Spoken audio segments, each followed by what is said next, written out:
V. So first of all, Jack, please. Thanks, Kevin. Hi, everyone. Great to be here to discuss this interesting topic. And I'll do my best to tee us up for an interesting panel as well.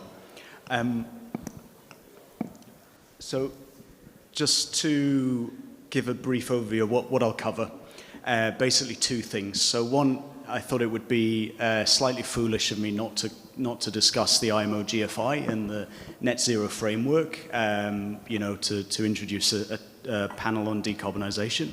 So I'm going to look at a few of the first order implications of that framework on fuel choice and generally, kind of how it might impact shipping stakeholders. And then just have a look at basically a case study for a container ship and say, how much additional cost is this going to add to, on a unit cargo basis. So just to start off, so I've got a rather heavy duty slide here, which basically takes the trajectories for IMO GFI and the trajectory for Fuel EU. And the dotted lines are basically the default well-to-wake emission factors for different fuels.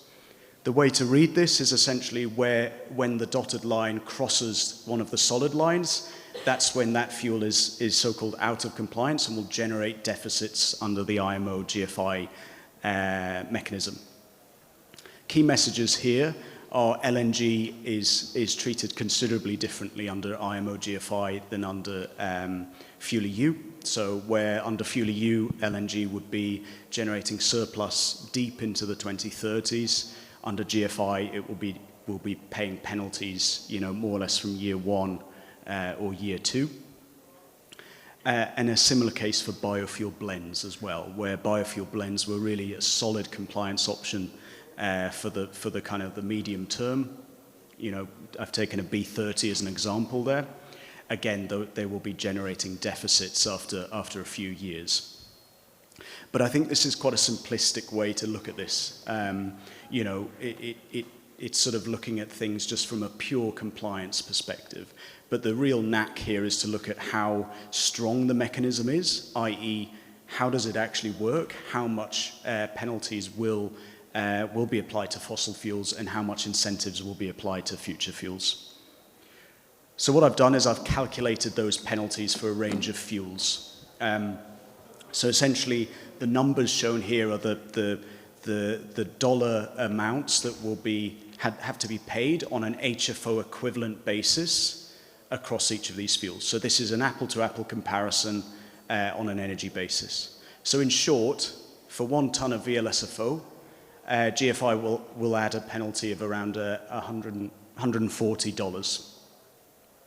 So it's quite significant. That will ramp up to, it will breach $500 by 2035. So these are significant numbers. But let's just sense check that against Fuel EU. So if we take the same fuel under Fuel EU, the penalty will be $230 in 2028.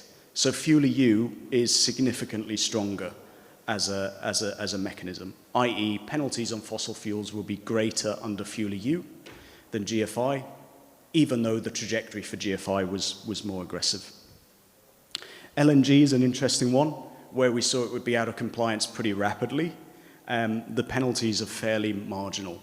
So I'm looking at that $6.5 there in the middle of the graph. For 1 ton of HFO equivalent amount of LNG consumed on a high-pressure two-stroke engine, you would add $6.5. So, very much, these are costs that can be absorbed. So although LNG will be, technically out of compliance, the penalties will be marginal and could potentially be absorbed.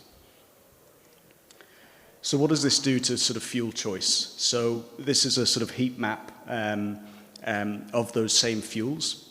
Basically, the way to read this is the red cells indicate the most expensive fuels. So what I'm taking is fuel cost plus penalties minus any surplus that can be generated under GFI. And the green cells show the cheaper fuels.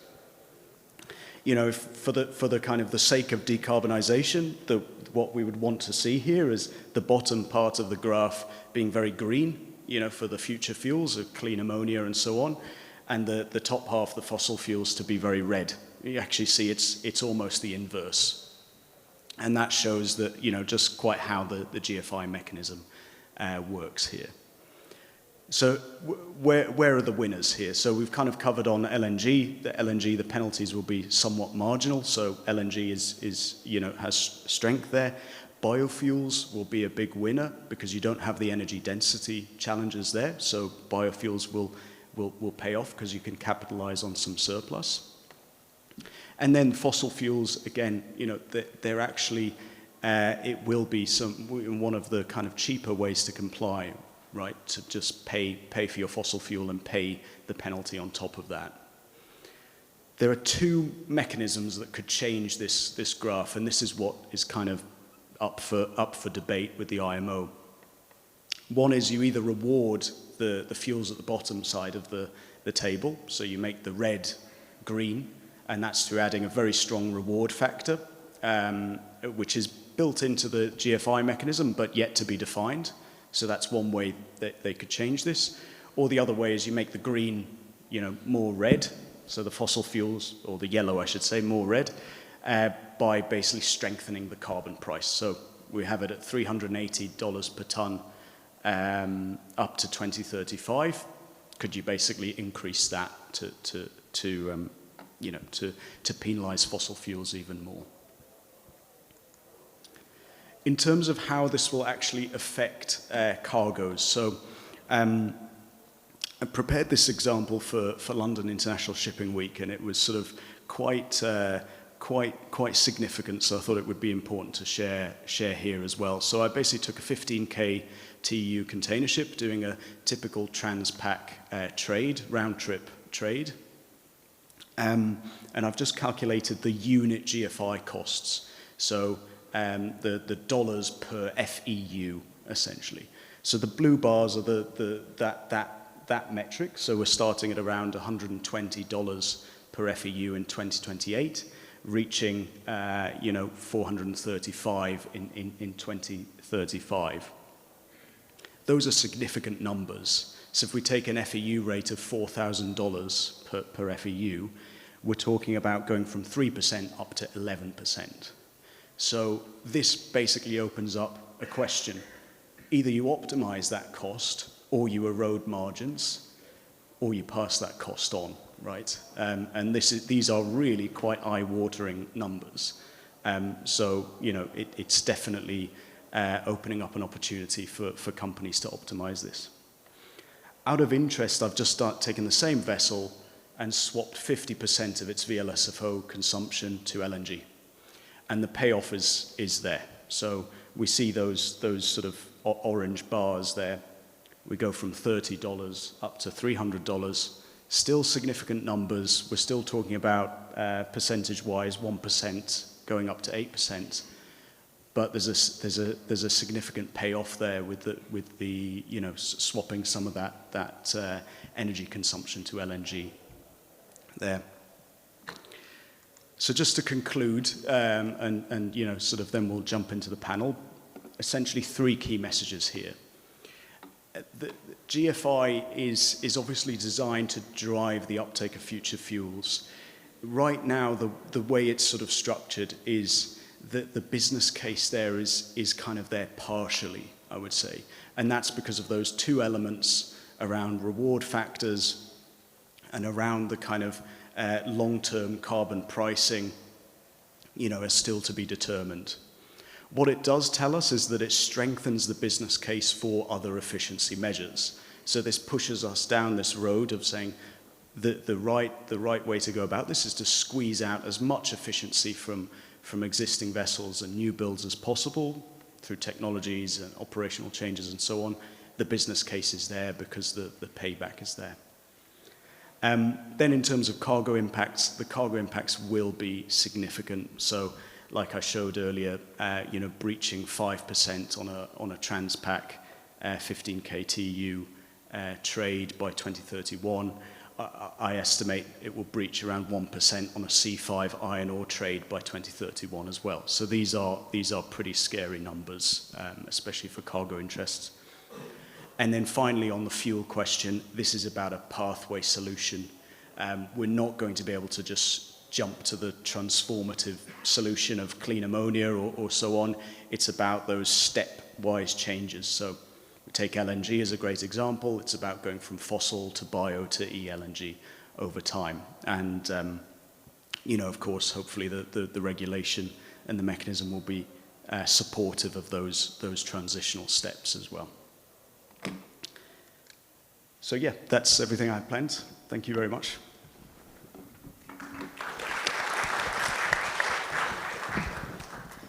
Very good. Thanks a lot for setting the stage, Jack.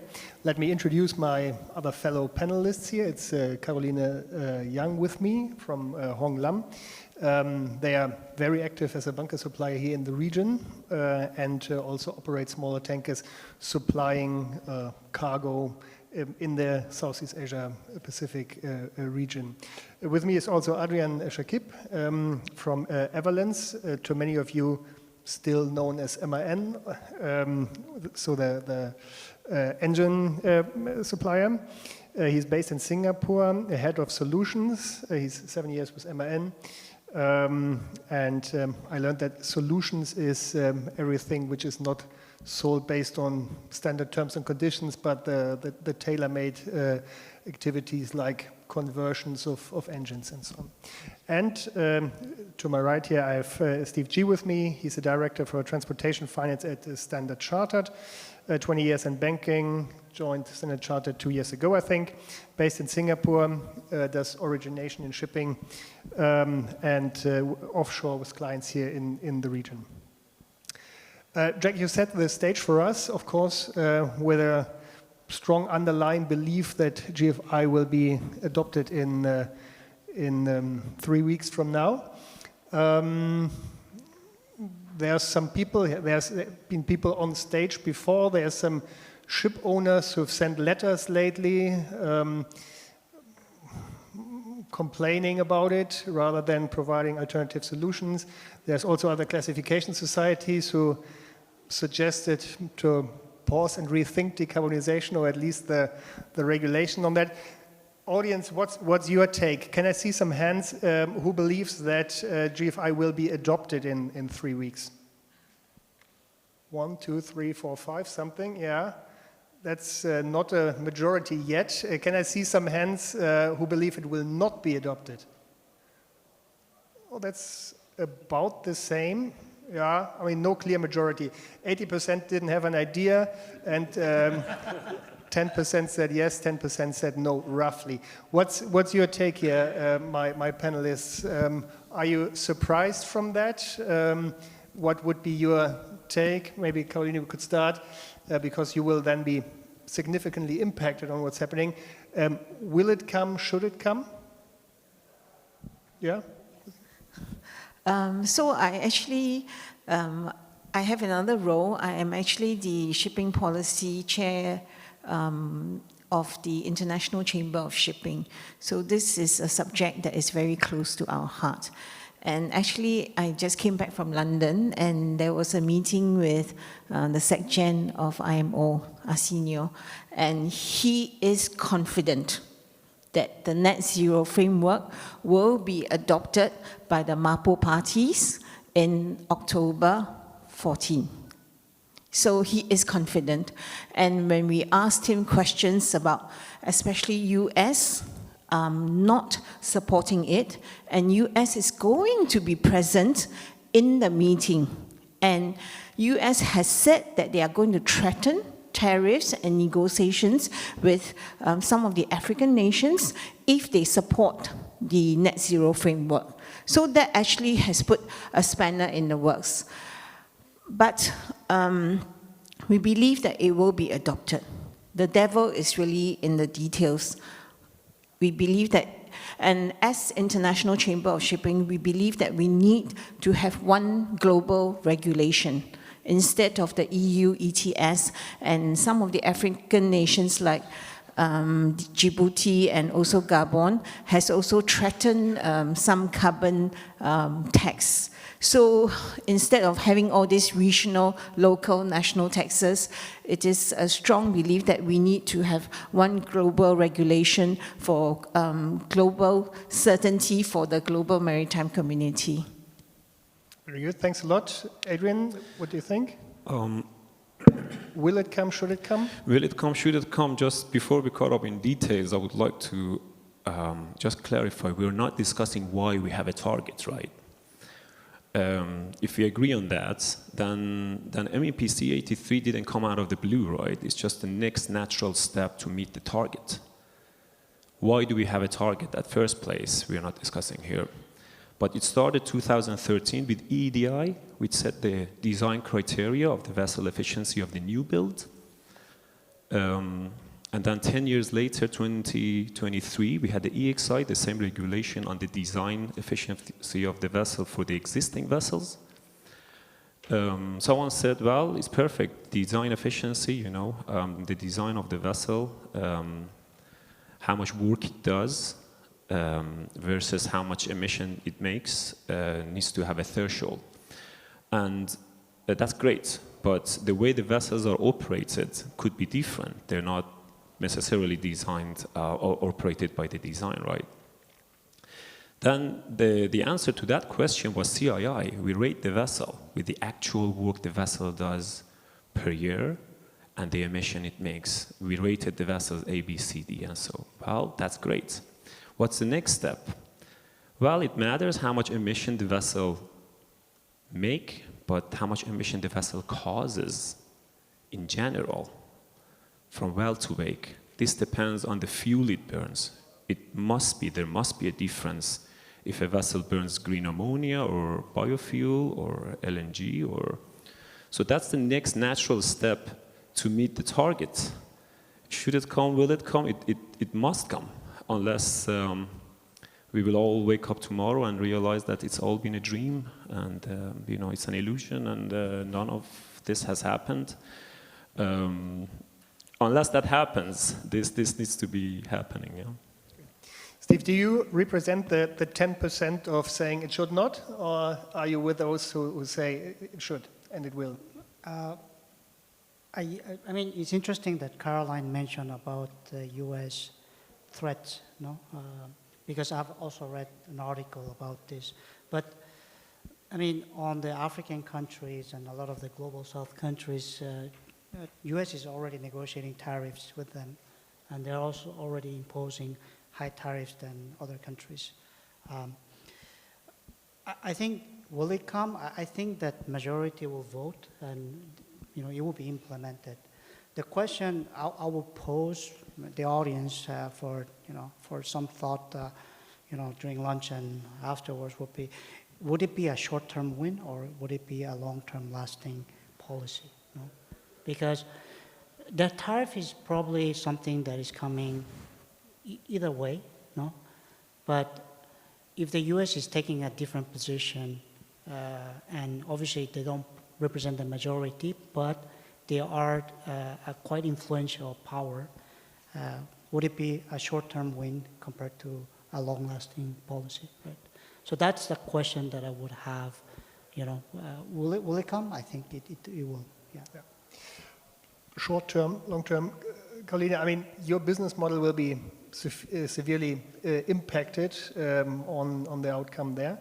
I think Jack clearly made the case for biofuels in the let's say next decade. Thereafter, it might be then e-fuels.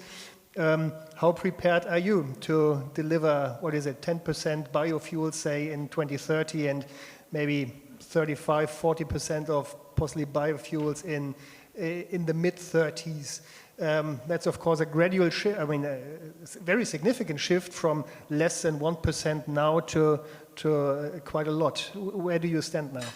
So As a bunker craft operator, I actually supply bunker tankers to most of the oil majors. So we watch this market very closely. And I used to like to think that I have always a good position because I wait for the ships to build, and then I know what kind of fuel they're burning, and then I build the ships to carry those fuel. So we actually watch the market quite closely, and I do agree with Jack. I'm going to see LNG, I'm going to see biofuels. And biofuels, there is not much modifications. Actually, the existing tankers can carry biofuels with simple modifications. So we are quite, and we do see that the supply coming in from different types of base oil and different types of it's not only the palm oil or the cooking oil, there are many types of ingredients for this biofuels. So we are quite optimistic. We do see that the market is going to burn biofuels. LNG, we also see that because we see that many vessels are built dual fuel LNG. However, the LNG bunker vessels are prohibitively expensive. And I'm not sure whether it makes economic sense. So if it doesn't make economic sense, once you add in the barging fee, and it's too expensive for the ship owner, and ship owner at the end of the day, if truth be told, they want to burn fossil fuels forever. So how do they go about doing that change? And so the LNG will be a big part because it's a dual fuel. And to say that ship owners want to burn fossil fuel, but there is also that responsibility that I see in the global maritime community that decarbonization must happen. And as a responsible global maritime community, we have to do it. The pace and the scale is going to be different. Very good. So for the time being, your existing fleet can basically supply the fuel, that's biofuel that can be carried in the existing vessels. Then you watch the market, you watch LNG, and you're a bit careful in investing in LNG bunker supply vessels or something. And then you seem to wait until possibly ammonia methanol develops to enter that stage. Yeah, sorry. So actually methanol, there was quite a lot of talk about methanol being the very credible alternative green fuel for the ships. And you see Maersk taking a very strong stance on methanol. And then you have CMA CGM doing the e-methanol, the dual fuel methanol vessels. So then the bunkering community got very excited and we started building methanol bunker tankers. That I'm concerned. We will have an oversupply of that. Okay. And if you ask me, 10% easily. Yeah, thank you. Thanks a lot. Adrian, you need to supply the engines. The engines need to be capable of burning what's coming. How prepared are they? How prepared are they for the biofuels? How prepared are they for the LNG, the methanol, the ammonia possibly? So the engines are there, and I actually brought you some numbers here. We're reaching about 2,000 dual fuel engines in the market, and that's substantial. There are about 33,000 two-stroke engines in the market. 22,000 of them are Everllence, and now put that in comparison with 2,000 dual fuel engines. So more than half of the vessels that are being built today are dual fuel. And this is already a success story, right? The pace of change is going on.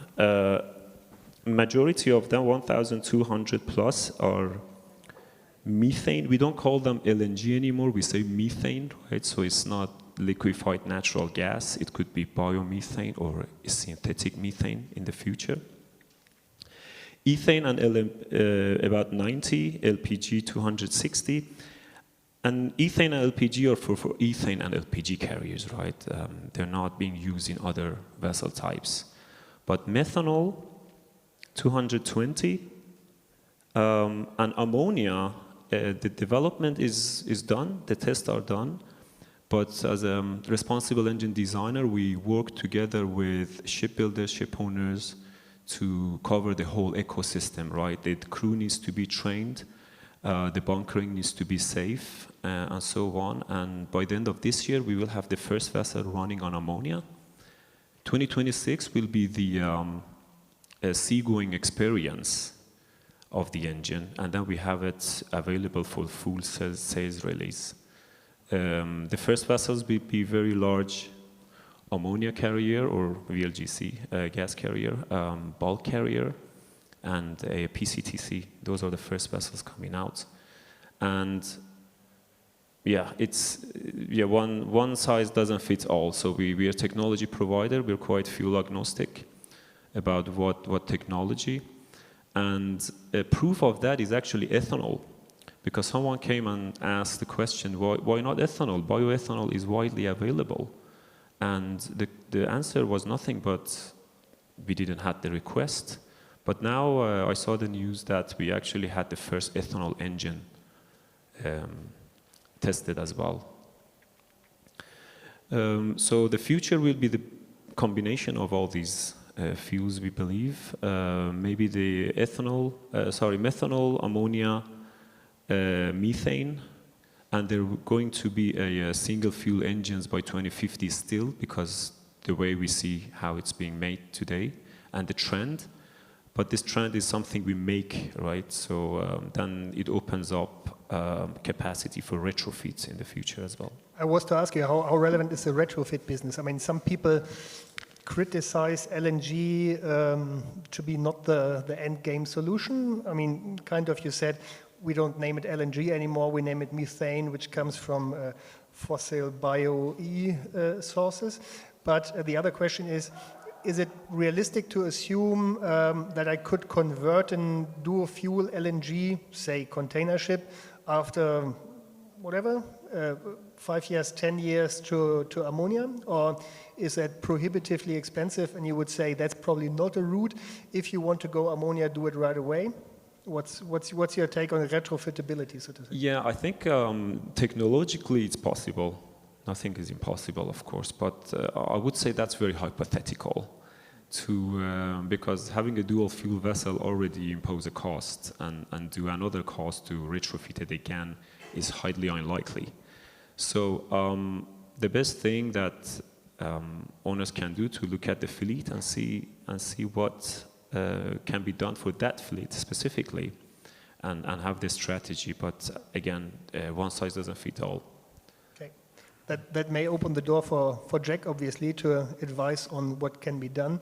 I mean, fuel is typically not the cheapest option to decarbonize. There's quite some measures with negative abatement cost probably. How do you advise your clients on that? Yeah, thanks. So one of the things we often talk about is basically this full potential concept. So it's not about jumping to the end solution of, a future fuel vessel, running on low well-to-wake emissions. It's about what is that chain of solutions, the sort of step change measures that can be taken across an individual asset or a fleet of vessels to achieve those goals. So that starts with the kind of bread and butter efficiency measures, technical changes that can be taken, low capex measures, that any ship can be taken. To put some numbers around that, just recently we've been looking at sort of future LNGC designs for some major clients, and we're finding well over $10 million of savings in regulatory penalties per year through just bread and butter efficiency tweaks here and there. But I think it's important to also stack that with some of the more creative measures as well, whether that's moving into wider fleet strategy, looking at different the sort of composition of fleets, asset sizing, pooling, and of course then fuels as well. So if one of the big things we work with clients on is when we talk about biofuels, it's then okay, what's your biofuel procurement strategy? How do you ensure that you can secure enough supply in the right locations at a price that makes sense for you? So in short, it's all about how do you get to that full potential scenario, which is a chain of solutions. It's not just one kind of big bang future fuel answer. Steve, some time ago, banks were a bit the forerunners on decarbonization and pushed IMO ahead a bit with setting up the Poseidon principles and so on and so on. Lately, it feels like not only the first classification societies are stepping back, but also some banks have left the Net Zero Banking Alliance. You obviously not. I heard a statement of your CEO saying we are fully in. So what's your decarbonization targets? How are you on track?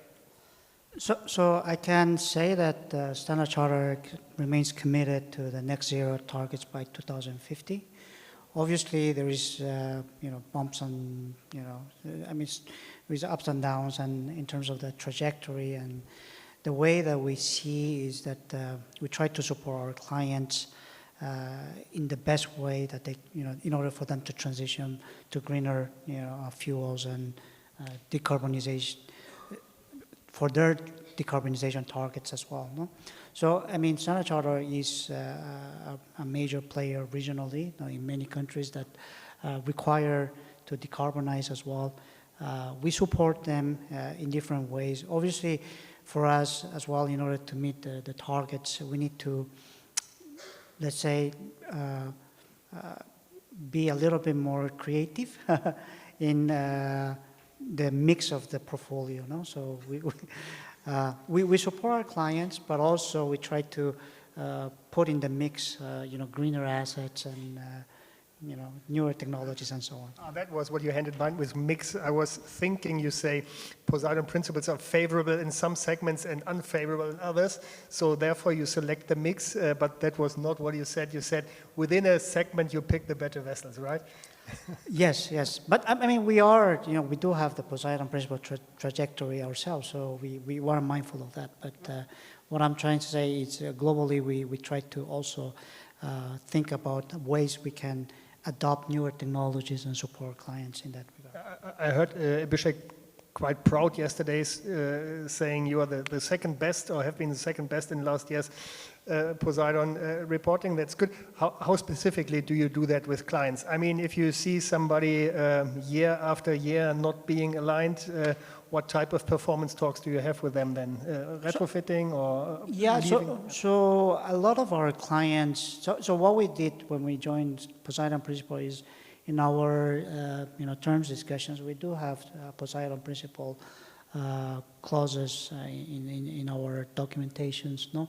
And we asked our clients to provide one thing is to provide their data on the carbon emissions. The other things that we also have a lot of discussion is, do you have like your net zero target? Do you have decarbonization objectives and so on? No? A lot of clients, not just because of Poseidon Principle, but because of IMO regulations and the changing regulations, they need to set their targets, no? And we try to help them along the journey, no? So for some assets that they have, it would be a little bit difficult for us to provide financing. Now we do have very transparent, honest discussions like, what are your plans to rectify if, say, the CIA intensity is higher than what it should be, and so on and so forth. So they should come up with also their ways to improve the carbon intensity and meet their targets. So if they don't have any targets or objectives, obviously it's very difficult discussions in terms of providing financing. Yeah. So you're selective in new financing. You are seriously considering to refinance or not if somebody is not well aligned. How's it about retrofitting? Do you get many applications for retrofit finance, or is it that cheap that people pay it from cash flow? So we see that one thing that is not good for us is that ship owners are cash rich, so they have been very active in financing retrofitting themselves. Now, we did have few requests in the past, but also one of the things that we do is if the client is very serious about decarbonization and retrofitting, they can kind of add it to the financing itself of the vessel, and we can consider the refinancing together with the retrofitting based on the financing structures that we provide. Mm-hmm. Good. How is it about sustainable finance, green sustainability linked? Are you active in there? We have different, I guess, frameworks for sustainable finance. We have what we call like transition finance. We have sustainable finance, green loans. Different frameworks are fit for different purposes. Good. Let me briefly test it again with the audience. Who of you has used any sustainable finance in the past? 0. Oh. Okay, maybe still I ask a question who has not used it to at least see if people are awake. 1 is awake, great. So still, Steve, I think a bit of job to be done if you want to be more active in the sustainable finance field. Probably also talk to people who are already at lunch because happy to create more business. Very good. I mean, if we want to bring decarbonization ahead, as you, Carolina, also with a ICS perspective said, what are the, 1, 2, 3 main roadblocks we need to remove, either us in the industry or the regulator? What roadblocks? So the first immediate roadblock, of course, we need to approve the net zero framework. The countries need to do so. And I do see that we will have a little bit of difficulty with the US not supporting it. That is very immediate. I think in the long term, I just heard another panel before me, really you are not seeing that the charters are wanting to pay for decarbonization. So, and to invest in an asset, you need to build now for the future because capacity delivery is 28, 29. So really all hands needs to be on deck. So the owners, the charterers needs to pay for it, the consumers need to pay for it, the financiers then will come in, and the regulators, the government, individual governments need to think on a national strategy on this decarbonization, and not only the strategy, but the support that it can give depending on the level of financial ability that the government has. So I think all hands needs to be on deck. Yeah, thank you. Good. Adrian? Yeah, I can just continue that the decarbonization journey has started and a lot of effort has been put into this.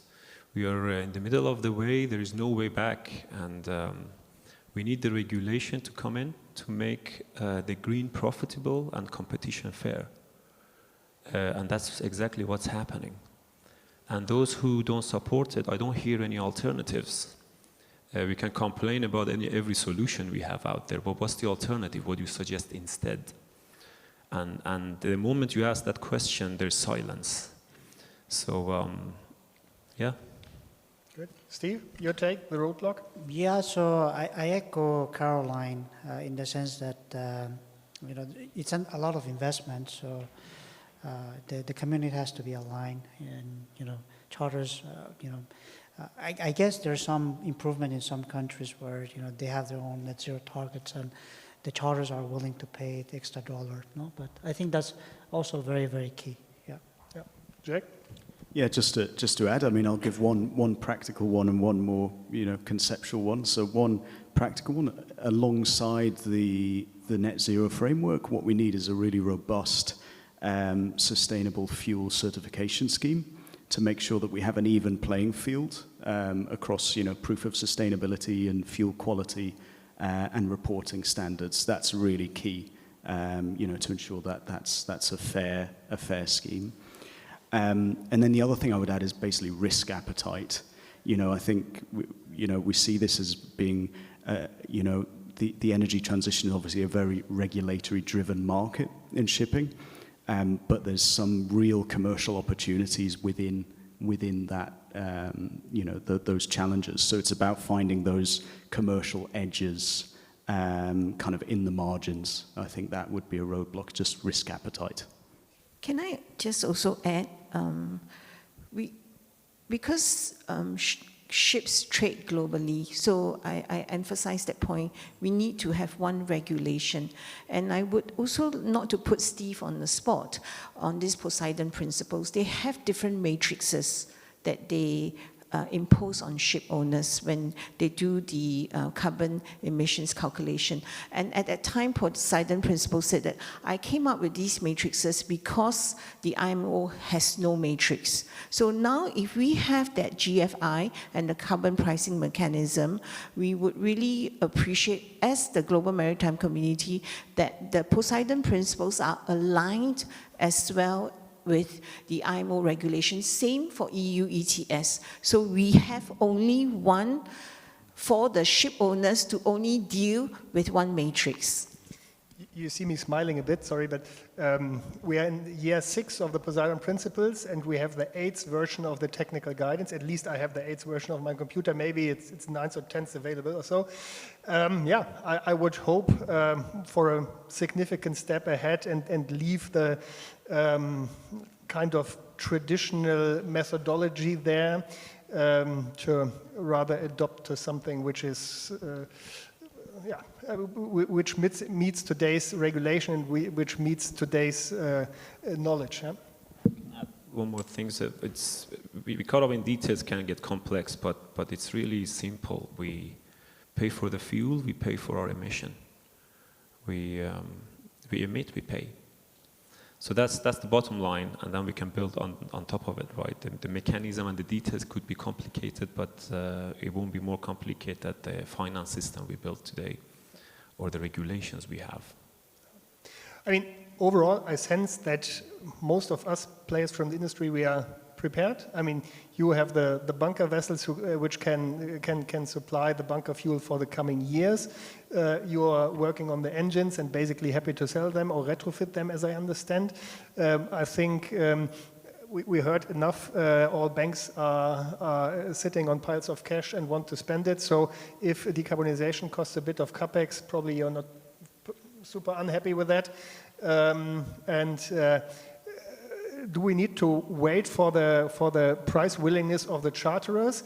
Probably not. I mean, if the regulator tells us what it is, then we will adopt to that. And will shipping reduce its profitability from that? No, not at all. We will pass it on to the cargo owners, as we have seen that over the last years when container rates peaked and still people ship containers from Asia to Europe. My fun fact is always, if you divide earnings of shipping companies by the carbon footprint, what do you think the theoretic paying power for decarbonization is? I don't want to take away all their profits, but this number is surely above $200 a ton CO2. So there's generally cargo owners willing to put money into a system to either make shipping profitable or to use parts of it for decarbonization. So I think it's not much talking against it if we want to decarbonize. I think that's it, and I'll relieve all of you for lunch now.